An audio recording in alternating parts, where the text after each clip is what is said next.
le chapitre très court qui s'appelle Le feu et l'eau.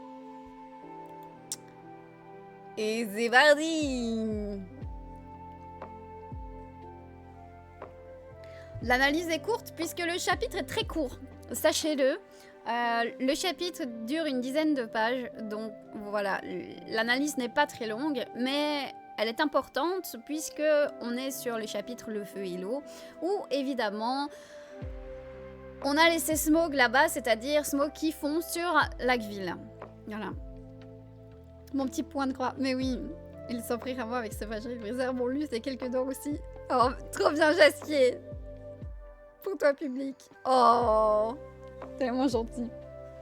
C'est dans le thème tisane, exactement. Le chapitre. Jésus, ça va. Je vais raconter cette histoire. J'ai fait 2 ans à l'UNIF en langue et littérature française et romane. Et on avait un pull. Et c'était chapitre. Et c'était un chat qui faisait des bêtises dans une bibliothèque. Je suis plutôt team rature. Tu vois. Je suis pas trop chapitre. Je suis plutôt littérature. J'ai cru que c'était ironique. Ah non, Kérop, il est vraiment tout petit. Il est vraiment tout petit. Genre, Bard et Smaug, c'est expédié en 2 lignes, quoi. C'est vraiment très rapide. Genre, Bard est présenté et 2 paragraphes plus loin, il a tué Smaug. Je grossis un peu le trait, mais tu vois ce que je veux dire. C'est très rapide. Ils ont fait un film de plusieurs heures sur ce minuscule chapitre. Exactement, Lanka Ariel. C'est ça qui est surprenant et c'est ça qui... Là, c'est un moment où je trouve que ce que Peter Jackson a fait est vachement bien. Parce que là, il y a très peu. Il y a très peu. Tout ce qui touche Bard, pour moi, est une très bonne chose rajoutée par Peter Jackson, pour moi. Vraiment. Mais le truc, c'est que... ça s'est étalé du beurre sur une tartine trop grande. Oh oui, je me sens comme du beurre étalé sur une tartine trop grande. Et coucou Ranik. Tu as aimé les films du Hobbit? Beaucoup moins que ceux du Seigneur des Anneaux, mais il y a des choses bien dans les films du Hobbit et des choses moins bien. Je ne supporte pas Azog. La présence d'Azog et le traitement de Dain me rend dingue. Mais il y a des trucs très bien. Smaug est incroyable. Bard est vraiment cool.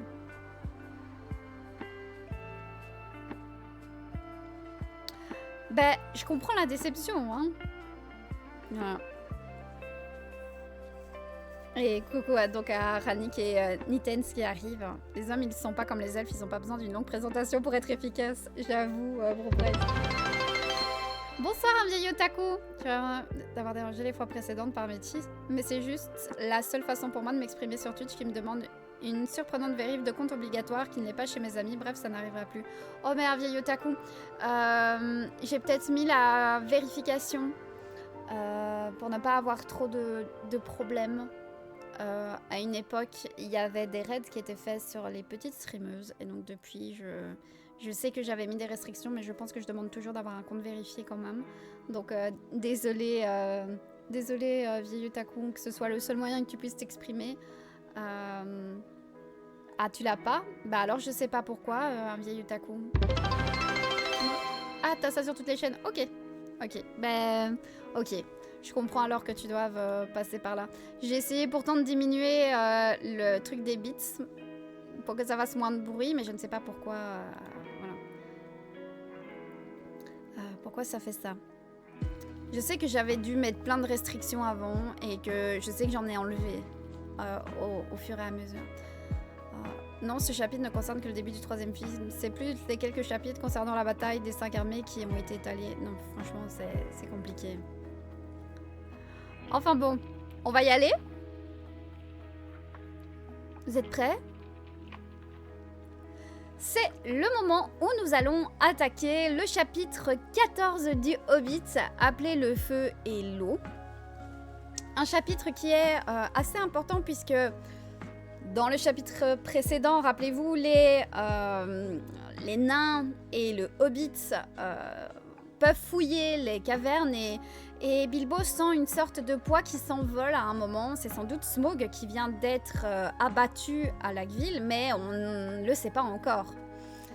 C'est dans le chapitre juste après ce chapitre, donc 14, où on va voir ce qu'il s'est passé justement. Pendant ce temps-là, Bilbo a récupéré l'Arkenstone, etc. Donc vous voyez, ça c'est ce qui s'est passé. Ça c'est où on a laissé l'aventure la fois dernière.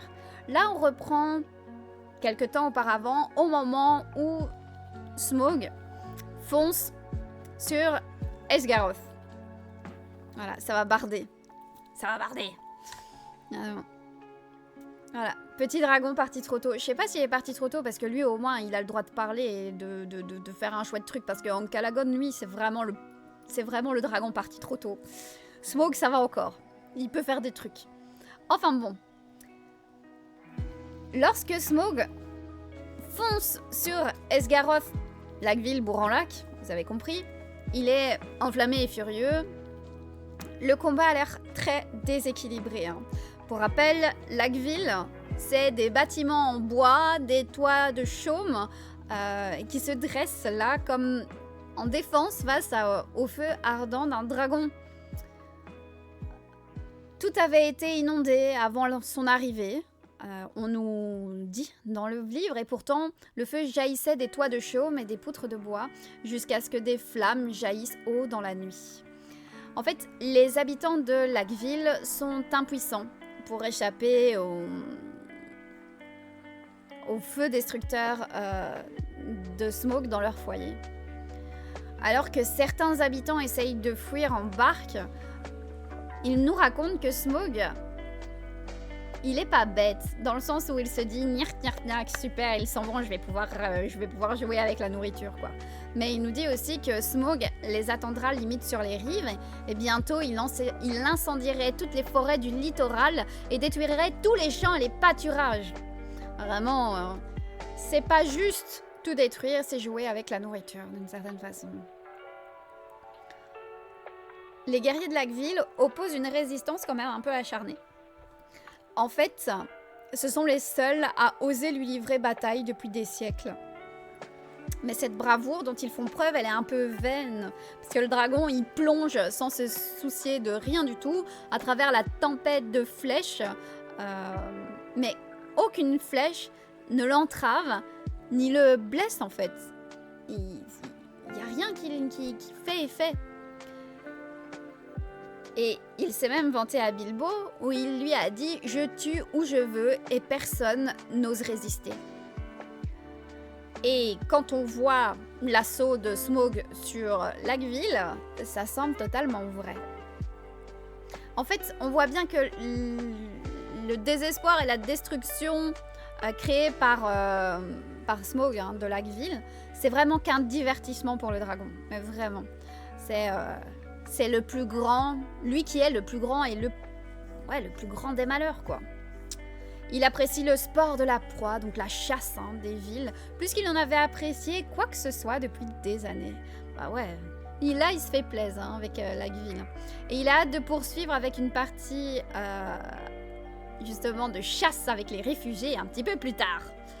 Et quand d'un coup de queue, il fracasse le toit de la grande maison, la salle où justement les nains festoyaient récemment au son des chants anciens, Smaug ressemble en effet au vrai roi sous la montagne. Il a cette carrure imposante, quoi. Mais cette vision des événements, partagée à juste titre par les habitants qui sont en train de hurler et en pleurs, n'est pas la seule. On a le titre du chapitre qui est Feu et eau, qui nous incite à considérer le combat de Smaug et Lagueville, sous un angle différent. Si le combat entre le dragon et la ville qui est sur un lac est comparable au conflit élémentaire entre le feu et l'eau, alors la fin, elle est inéluctable. Smaug n'a aucun espoir de victoire, tout simplement. Si vous mettez l'eau et le feu ensemble, vous le savez, c'est aussi simple que ça. Donc, avant même que Smaug ne s'écrase, parce qu'on va revenir après sur Bard, Des lueurs de faiblesse nous révèlent l'impuissance relative du dragon. En fait, à l'approche d'Esgaroth, Smough tente d'abord d'aborder le pont qui relie la ville à la rive. Mais il découvre que le pont a disparu et que ses ennemis se trouvent sur une île en eau profonde. En fait, Smough est déjà d'une certaine façon déjoué par cette tactique en fait, car le pont était le seul espace ouvert suffisamment grand et solide pour qu'il puisse y atterrir en toute sécurité. Sa seule autre option serait alors un perchoir inconfortable au sommet d'une maison. Mais Smough, c'est un dragon. Et il a peur de l'eau. Il sait que s'il s'y jetait, une vapeur s'élèverait suffisamment pour couvrir toute la terre d'un brouillard pendant des jours. Bref, un conflit direct entre le feu et l'eau commencerait et se terminerait avec des conséquences qui sont prévisibles. C'est pourquoi Smough se dit « Je vais brûler les bâtiments des habitants et ainsi les forcer à se réfugier dans des bateaux, puis sur la terre ferme où finalement Smough ne craindrait rien en fait. » Mais il le sait, le lac est plus puissant que lui. Il sait pertinemment que le lac l'éteindrait. Finalement, Smough est tué d'une flèche, bien sûr, et pourtant le spectacle de sa destruction nous est à nouveau transmis à travers des termes qui sont élémentaires. Il crache du feu dans les airs en poussant son cri de mort et puis s'abat sur la ville où il la réduit en étincelles, comme s'il s'éteignait lui-même les flammes qu'il consumait en dispersant le combustible, quoi. Puis dans un immense nuage de vapeur, le lac rugit et Smough, le puissant, englouti dans un simple sifflement, une sorte de petit tourbillon, et puis silence. Parce que l'eau triomphe du feu, tout simplement. Les descriptions du combat et de la chute de Smough, ça nous invite à voir son attaque sur Lac-Ville non seulement comme un puissant dragon qui s'écrase sans pitié sur une ville qui est sans défense quasi, mais aussi comme une flamme naissante osant s'attaquer à une immense étendue d'eau. Et lorsque l'on considère la bataille comme un conflit entre le feu et l'eau, l'issue qui paraît miraculeuse à première vue, paraît totalement inévitable. Les prophéties des anciens chants ne se sont peut-être pas réalisées comme l'espéraient les habitants de Lac-Ville, mais la vision plus large et élémentaire des événements d'Esgaroth nous encourage donc à garder espoir. Au chapitre 10, si vous vous rappelez, on avait expliqué les chants des hommes de Lac-Ville. On avait donc ces opinions qui étaient un peu divergentes. On avait les gens qui étaient comme les nains, très emportés par une sorte d'enthousiasme totalement débridé et largement irrationnel, où ils oubliaient le dragon et ils chantaient bruyamment des chansons où il y allait avoir un afflux de richesse et la fin spontanée limite de tout chagrin et de toute souffrance. Et puis on avait la voix qui différait dans la ville, celle justement du bourgmestre, dans le sens où lui était plus pragmatique, froid et sceptique, cherchant plutôt à manipuler les événements à son avantage politique et surtout financier. En fait, aucun des deux camps n'avait raison dans sa réaction au retour inattendu du roi, maintenant on va dire trempé sous la montagne. Le chapitre 10 se terminait avec le bourgmestre et le peuple persistant là avec confiance dans leur perspective qui était totalement biaisée. La crise qui mettrait leurs croyances à l'épreuve n'était pas encore arrivée. Lors de la dernière nuit à Esgaroth, les deux points de vue sont encore clairement visibles.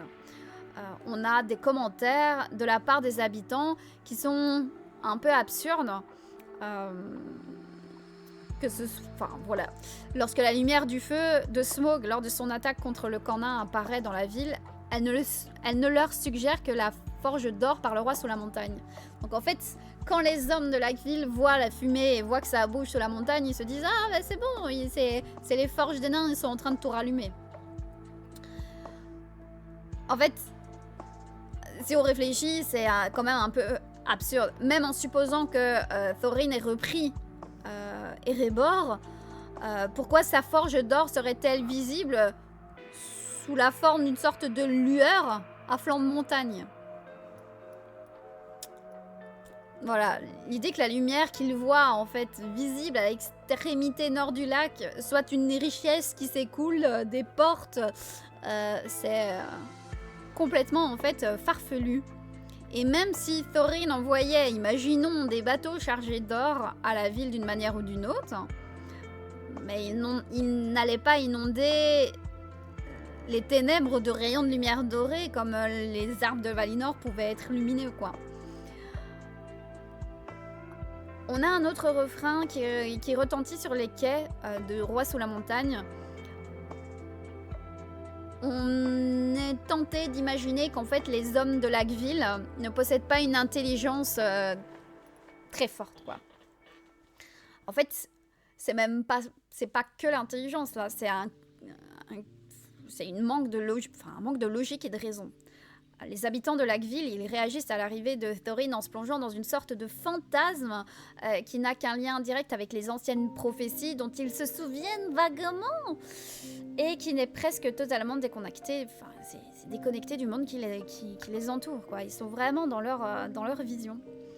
Ces gens sont brutalement réveillés de leur fantaisie là, cette nuit-là, lorsque la lumière qu'ils croyaient être une vague magique de richesse se transforme en fait en des explosions de flammes de dragons. Et là, ils commencent à penser que les prophéties avaient plutôt mal tourné. En réalité, en fait, l'attaque de Smaug ne confirme ni ne réfute les prophéties. Elle réduit en cendres plutôt les fantasmes totalement irrationnels que les gens avaient bâtis sur elle. Il en résulte un rapide renversement de sentiments. Et au milieu de la destruction de la ville, les vieux chants de joie à venir cèdent la place aux pleurs et aux lamentations avec un chagrin et une douleur qui sont présents. Les habitants qui attendaient l'occasion d'acclamer les nains maudissent maintenant tout. Lorsque leurs maisons sont détruites, leurs illusions le sont également et ils sont confrontés à une nouvelle réalité sur les rives sombres et froides du lac. On a néanmoins le sens pratique du maître qui se révèle polyvalent et un petit peu plus durable. Donc le maître, c'est le bourgmestre. Hein. Malgré un bref instant de peur et d'incertitude, lui, il n'a pas cru au chant qui annonçait l'arrivée de Thorin. Et il va quand même, lui, en profiter pour participer à la composition de nouveaux chants qui allaient exploiter, d'une certaine façon pour son propre profit, l'enthousiasme des nains et des citadins. Et lorsque cette vision agréable aussi s'éteint dans les eaux du lac, les habitants en fait de la ville vont blâmer le bourgmestre pour son manque de leadership, pour avoir quitté la ville si tôt alors que certains étaient encore prêts à la défendre. En fait, il s'agit en réalité d'un point culminant ici de la rationalité de la ville d'Esgaroth. Le bourgmestre n'est pas responsable de l'attaque du dragon, mais il est véritablement coupable, là, d'avoir abandonné la ville au cœur de sa crise. La crise qui est la crise la plus grave qu'ils aient connue. Et le bourgmestre répond à cette réaction sensée des habitants en construisant une sorte de nouveau fantasme irrationnel, en développant la déception suscitée par les fantaisies, si vous voulez, agréables par rapport aux nains. En fait, il en crée une nouvelle qui est les nains avaient délibérément incité le dragon à se dresser contre eux. Voilà, il retourne la situation. En fait, le bourgmestre se tient à l'écart de toutes ces idées folles, mais dépourvu de croyances, il peut facilement les diriger, voire les fabriquer. Le bourgmestre n'investit dans rien, mais il peut tout exploiter. Et en fait, à Esgaroth, une seule voix échappe aux deux pôles et ne se complaît ni dans l'imagination trompeuse, ni dans la manipulation intéressée. Et cette voix, bien sûr, une voix qui est plutôt sinistre et sombre, figurez-vous, c'est celle de Bard. Bard, c'est celui qui va ancrer les habitants de Laqueville dans la dure réalité, avec une voix qui leur explique que l'heure est grave, mais tout en les menant vers un accomplissement des prophéties anciennes. Et bonsoir à ceux qui arrivent. En fait, la voix de Bard, elle n'est pas joyeuse du tout. Ils sont sous attaque et sa voix, elle est aussi remplie de tristesse. Avant même qu'on apprenne son nom, On nous dit dans l'histoire qu'il est un homme à la voix sombre, une voix un petit peu discordante au cœur d'un optimisme qui était outrancier. Vous vous rappelez, chapitre précédent, on a vu que Bilbo, il était plutôt contraint à être un éternel rabat-joie, à essayer de dompter l'exubérance des nains qui veulent s'approprier la montagne, alors qu'en fait, le dragon n'est pas retrouvé et qu'ils ne savent pas. Peut-être que Smaug va revenir. Et bien, la voix sinistre de Bard, c'est un rôle similaire, si vous voulez, dans le début du chapitre 14. Et ça perce, si vous voulez, le ridicule des concitoyens en leur rappelant que le dragon est le seul roi sous la montagne que nous ayons jamais connu. Et lorsqu'il voit les lumières approcher et que le peuple se met à chanter, Bard déclare « Le dragon arrive ou je suis un imbécile ?» Bard, comme on le voit, n'est pas un imbécile. Il n'est pas du tout imbécile, ce Bard. En fait, la voix de Bard, en plus d'être remplie de tristesse et assez sinistre, c'est aussi une voix de commandement. Il a un cri d'avertissement qui est donné au bourgmestre et qui coïncide presque avec les trompettes d'avertissement. En fait, on dirait que et sa voix et les trompettes qui avertissent du danger retentirent soudain et résonnèrent le long des rivages rocheux, quoi. Il se soumet à la souveraineté du bourgmestre, mais sa propre voix résonne avec une autorité certaine. Surtout quand il va crier « Coupez les ponts, aux armes !» Et là, les hommes de Laqueville vont tous l'entendre et seule la voix sinistre de Bard, dont le nom maintenant est connu, leur donne le courage de livrer bataille à Smaug. La compagnie d'archers dont Bard est le capitaine, parce que oui, Bard est capitaine des archers, la compagnie est là, toute dernière, à tenir bon parmi les maisons en flammes. Et plus que jamais, là, Bard a désormais la voix et le visage sombre, mais il est résolu à suivre son propre commandement et à combattre jusqu'à la dernière flèche pour protéger sa maison. Sa maison, sa ville, quoi. Et là, au point culminant de la bataille, on apprend que la voix de Bard, c'est aussi la voix de la légende. En fait, au milieu du combat, en plein milieu, le narrateur coupe le récit pour nous dire que Bard est l'héritier direct de Girion, le seigneur de Dale ou du Val. Donc la ville qui est juste avant Erebor, qui a été détruite par Smaug. Il y avait un seigneur qui s'appelait Girion et qui est mort pendant l'assaut de Smaug, justement sur la ville de Dale. Et voilà qu'en fait, Bard descend de Girion. Donc on nous dit que c'est l'héritier direct de Girion, descendant de l'enfant qui a été sorti clandestinement de la ville en ruine, tel un héritier perdu des rois d'un conte de fées. Et alors que Bard s'apprête à décocher sa dernière flèche, v'là-t-il pas que notre ami la Grive apparaît. Est-ce que vous vous rappelez, il y a quelques chapitres, il y a une petite Grive qui a, avec un petit escargot, montré à Bilbo où la clé devait être mise, mais surtout, Bilbo s'est confié à cet oiseau. Il s'est confié à l'oiseau. Et donc il lui a confié le point faible de Smaug. Donc alors que Bard s'apprête à décocher cette flèche, on a la Grive qui apparaît. C'est le moment où les destins convergent. La Grive magique, symbole de l'ancienne paix du royaume de la montagne, parce qu'elle faisait le lien entre le Val et Erebor, rappelez-vous. C'est l'instrument de la prophétie de la lettre lunaire, puisque c'est elle qui montre, et elle a préfiguré la mort de Smaug dans l'analyse qu'on a faite. Et elle apporte à Bard, l'héritier même de Girion, la nouvelle apprise par Bilbo, lui qui est, vous vous rappelez peut-être qu'il l'a dit à Smaug, le numéro chanceux, le porte-bonheur, lui qui est finalement le cambrioleur élu et sélectionné. Donc en fait, tous les chemins convergent vers cette grive, et le moment où elle va expliquer à Bard les choses. Parce que les nains et les hobbits, voilà, se trouvaient près de la pierre grise le jour de Dorine. Et la porte secrète s'était ouverte. Parce que Bilbo entra dans un tunnel, affrontait le dragon et s'en échappa. La griffe connaît le point faible de Smaug.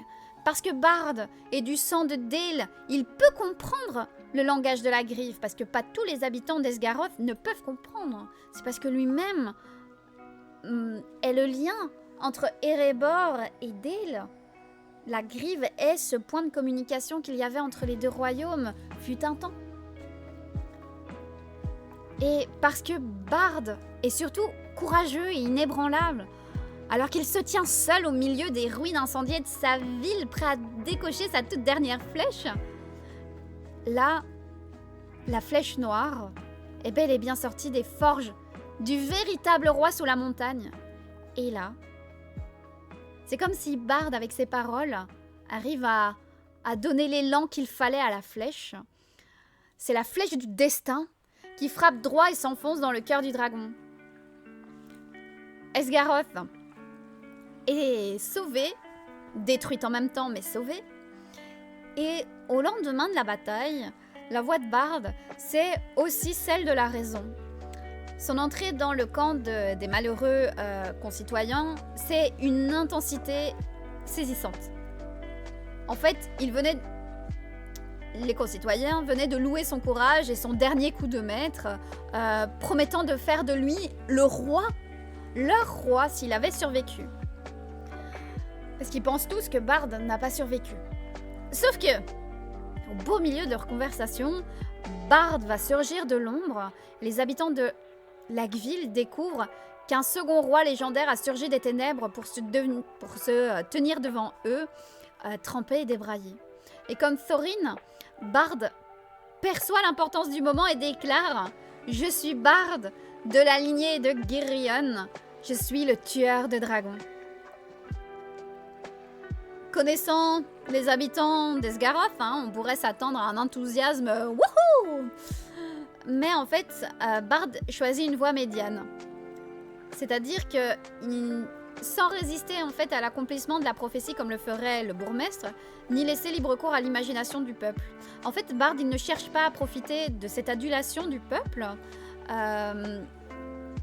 Il va continuer, si vous voulez, à agir en tant que serviteur du bourgmestre, quoi. Mais il ne se détourne pas non plus de la royauté, d'une certaine façon, et du retournement de situation qu'on vient de lui offrir. Le peuple rejette vraiment le bourgmestre. Où le bourgmestre proposait reconstruire. Voilà. Le bourgmestre qui veut s'enfuir, bref. Tout ça pour dire que c'est un peu... le bourgmestre, il est un peu... Vous pouvez l'imaginer comme celui des films, quoi. Ça colle bien avec le personnage, quoi. Mais donc, si vous voulez, Bard refuse de se précipiter dans la reconstruction de la ville, d'une certaine façon. D'essayer de recréer du jour au lendemain l'ancien royaume, quoi. En fait, Bard est là tout de suite pour essayer de résister au bourgmestre et de la précipitation du peuple. Là, Esgaroth, elle est prête à l'accueillir et à accueillir surtout l'accomplissement véritable des anciens chants. Dans tout le chagrin et le désespoir qu'il y a ici sur la rive, il n'y a plus d'illusion. Il n'y a plus d'illusion quant à la disparition de tous les chagrins. Il peut y avoir certes un avenir radieux, et certes on va pouvoir rétablir les royaumes d'antan, mais le chemin vers ces réalisations passe par le fait qu'ils doivent souffrir actuellement. Leur seule consolation est que l'espoir d'une réparation pour tous leurs torts arrive grâce au trésor légendaire de la montagne, autrefois si fantaisiste, et pourtant, maintenant, avec la mort de Smaug, parfaitement rationnel. Parce que oui, le dragon a été éliminé totalement de l'équation. Le chapitre 14 constitue, si vous voulez, en quelque sorte le point culminant du livre, une sorte d'aboutissement où tous les coups où toute la chance et toute la fortune qui leur souriait culmine. Alors, ce chapitre, vous le savez, c'est pas la conclusion de l'histoire. On a encore 5 chapitres. Mais la mort du dragon et la destruction d'Esgaroth, ça marque un gros changement de ton. Rappelez-vous, dès le chapitre 1, dans l'histoire, en fait, Tolkien n'avait jamais hésité à évoquer des aspects terrifiants ou macabres. Mais dans le chapitre 1 notamment, c'était fortement visible. C'était des scènes effrayantes et tristes, mais elles étaient atténuées par, pour le public plutôt jeune, par l'humour. Et ce schéma se retrouve un petit peu, si vous voulez, dans tous les dangers que Bilbo recroise. On est toujours, d'une certaine façon, un petit peu invité à mêler notre rire avec l'expérience des ours, des toiles d'araignée et des tanières de dragons. Mais là, avec Esgaroth et ses ruines, le choc émotionnel, il est plus du tout atténué.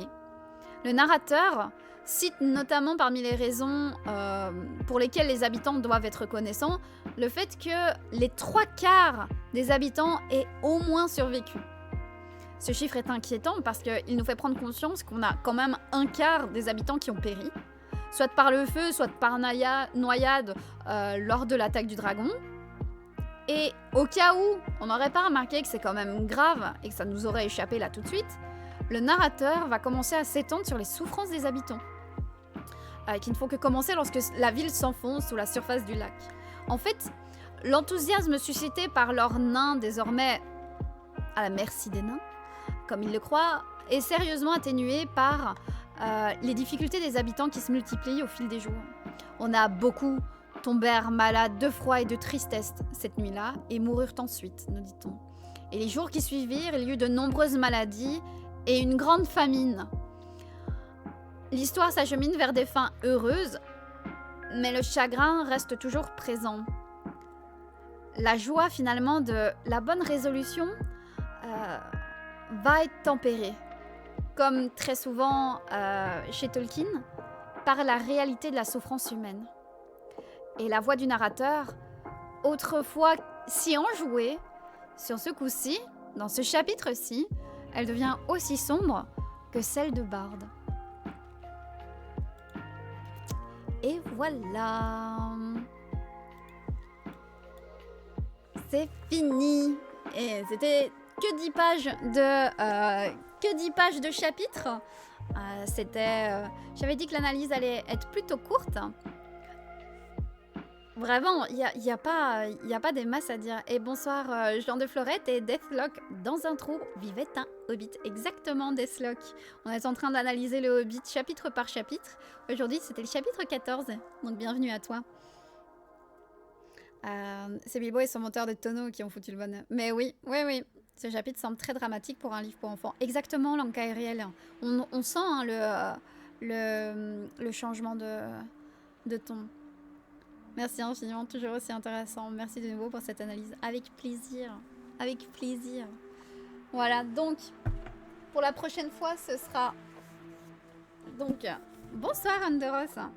Ce sera donc le chapitre qui s'appelle « L'orage se prépare ».